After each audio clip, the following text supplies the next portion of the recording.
లేదు కృపయే నిరంతరము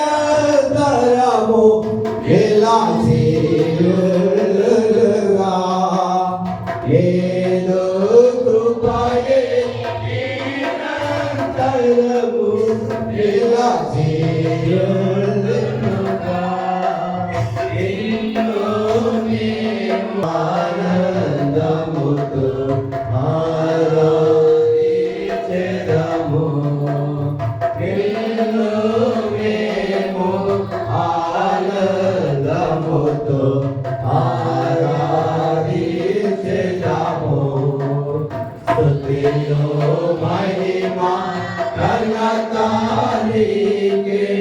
యుగా యుగా పునవరకు ఎంతో నమ్మదగిన దేవా ఎంతో నమ్మదగిన దేవా. సత్యవంతంగా వాకురండి ఇలాగా రండి. ప్రార్థన చేసిన తర్వాత మనము ఆరాధన కార్యక్రమంలోకి వెళ్దాం. దయచేసి ఇంకెవరు కింద ఉండొద్దు. అందరూ పైకి రావడానికి ప్రయత్నం చేయండి. దేవుని మందిరంలో మీరు కూడా వచ్చేయండి.